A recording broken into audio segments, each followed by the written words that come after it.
So if you check the recipe, it says 0.5. What does it say 0.5? Professionally, we have different ways to measure the ingredients. We do it by weight, or you do it by volume. By volume is 1 tablespoon, 1 cup, 2 cups. And by weight is either imperial, pounds and ounces, or kilos, right? Kilos and grams. Uh, if you see the recipes that say that has 0.5, it means that's 0 pounds. For the first column is pounds, the second column it is ounces, so it's 5 ounces, okay? So for this, I'm not gonna break as much, okay? This is just really a pinch of salt, pinch of sugar, flour, and the butter.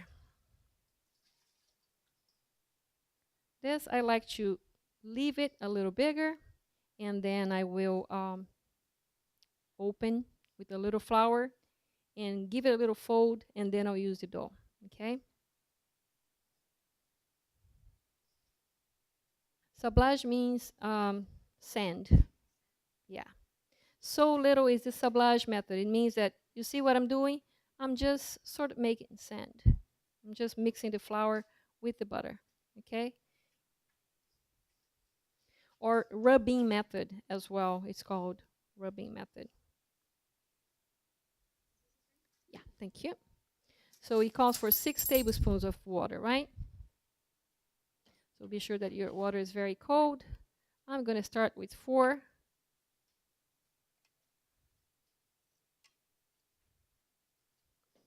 And I'll see if this is going to work.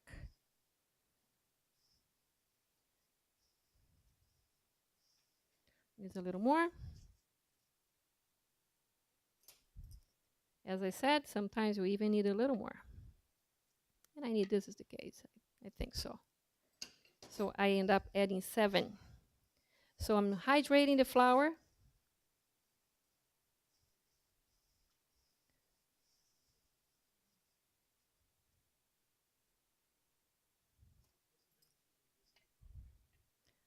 The difference between this and the puff pastry, this does not get folds and turns. And the pieces of butter in this one, they are big, but they are not as big as the puff pastry. Puff pastry is roughly, worked in the flour. It's really all together without kneading or anything. So this, really adjusting a lot here. But anyway, I'll give it another couple tablespoons, and you should be good. So let's double that recipe for 12, okay? 12, yeah. So remember, you're not adding flour, you're hydrating the flour, okay? So do a little bit at a time. And if you have to add a little more, it means that your flour has a little more protein than you expected. So I still have pieces of butter inside. It's white, very pale, and has no flavor, okay? The only flavor will come from butter. Before, when you start making pie dough, even in the modern times, uh, I have a book that I think it's like 1957, and the lady says, find a pure, nice butter. Make the dough with a pure, nice butter. So it's basically really just the flavor from butter that should be in the dough, not the other flavors. So the same way. So this is the pate brisee. So I'll make it into 2, and I'll open the bottom because we're making apple pie, the American style apple pie, and the other one I will make a lettuce on top. Okay. If you add salted butter, we are conflicting with the salt already in the recipe. It's just like using self-rising flour. We shouldn't use self-rising flour because I don't know what kind of rising property they're giving me. Okay, I don't know if it's baking powder, if it's baking soda, how much it is. So, if you find recipes that call for self-rising flour, most of the time they don't ask for anything else as a leavener, but not always. So don't use it. If you want to try for a specific recipe, yes. Otherwise, I personally don't use it for anything. I don't know what's in there. That's the first part of the class tonight. We are making all the doughs. A perfect class is the class that we have all the doughs made one night or one morning, and we come back next day when we just finish up with all the, butter being cold, flour being completely absorbed, and then you just fill up with your pastry cream, your pate choux, you have everything baked, and it's easier to have a better product. Okay? So I do appreciate you being here. Thank you very much, and I will see you for the production part using all the doughs. Thank you. Okay, so we are using the pâte sablé for apple pie. So we have about 6, 7, 8 apples in here. About 6 or 7 apple. You just peel apple, and you're gonna cut in half, and then you can cut in half again, or just 3 parts. So 3 slices, like thick. I use a little bit of lemon juice for this. And some people, I see people doing this all the time. So basically what holds fruit together is something called pectin. It's some sort of enzyme that it's inside the fruit that will hold the juices together and the sugar. When I break it, my fruit's going to start breaking and bleeding. So to correct that, I will add some extra pectin. Okay, it's very nice to have apple pie with a little extra pectin. So we'll sort of make a gel instead of having all that liquid in the bottom. Okay, so here I have a little bit of lemon juice, never water, because I don't put water in more water, right? So lemon juice just to prevent oxidation. So I have apples, and I have a little bit of pectin that I'm going to mix in a second. So I will show you how to deal with pectin. So opening a dough, we are just rubbing some flour. Don't have too much. And try to open round.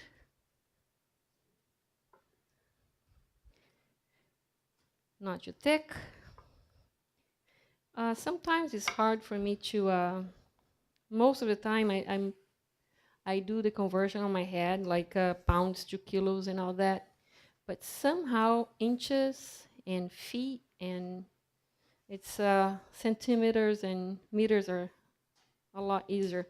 So I could say about 2 centimeters or so, 3. And that means I think about 1 inch, right? So try to open the dough into round. Like this. And we're getting the Pate. Little spray. Right? I like to spray. So many ways to lift the dough. You just can get the dough and put it inside, or you can lift with your rolling pin, just like this, and place inside your Pate. Right? And then you bring it down completely. Leave the excess right here, so when we finish, we're able to cut it. There are many different ways to make an apple pie. This is a very traditional American style apple pie. It's basically just cooking the apple inside the dough for like 1 hour or so. So apple is going to be bubbling, caramelizing, and that's going to be bubbling outside the dough. Most of the time what we see is either lettuce topping or just like a regular piece of pie dough. I'm just doing one regular round with a little cut in the center so it can breathe a little bit. So make some indentions in your dough so it's going to bubble and it needs to transpire a little bit. And then we're going to get a little bit of sugar. The recipe is going to be posted, but it's about something like that. So a little bit of butter, a little bit of sugar, a little bit of cinnamon sugar actually, nothing else. And then we're going to be mixing with the pectin. So pectin is extracted either from apple is the best concentration of pectin, or some other fruits. And for that, I need 1 little ramekin, empty, just to mix the sugar in with the pectin. So I would say maybe about 1 little measurement like this. This is 1 teaspoon or so. Yeah? Okay. So get a little bit of sugar. Maybe 1 ramekin is a good dose of sugar. Pectin,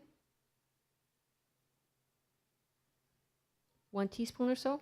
Mixing. You really have to mix the pectin with sugar, or otherwise the pectin will not be able to work. It needs the sugar. So every time that you're cooking jam or something that you want to add a little pectin, just mix with a little bit of sugar. You don't have to use a lot of sugar, but at least the same proportion, like 1 teaspoon or so. A little extra. Some people like to add, like me, 1 little bit of flour just to help to absorb the liquid.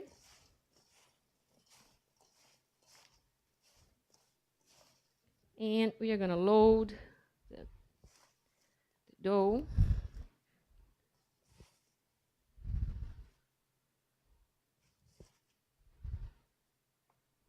Yeah.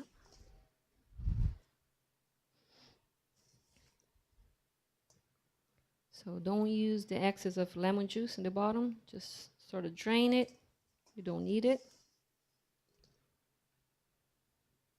Try to make a pile. It's really up to you. This is very sort of domestic, so like a housewife sort of, style. Thank you.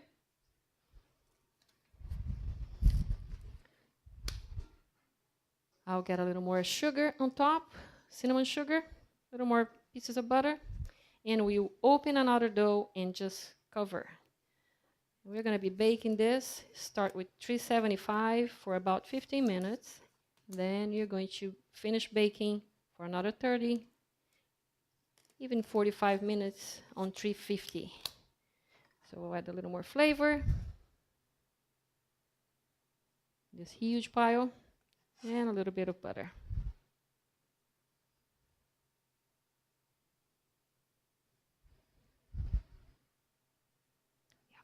Okay, so I'm done with this. Thank you.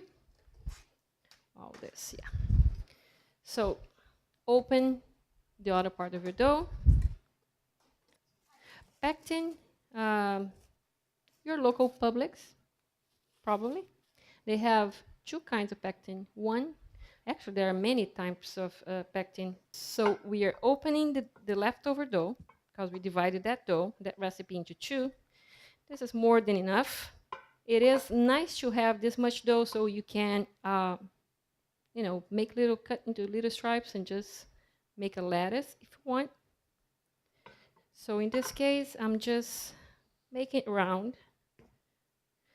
And I do have some egg wash, with egg yolks only.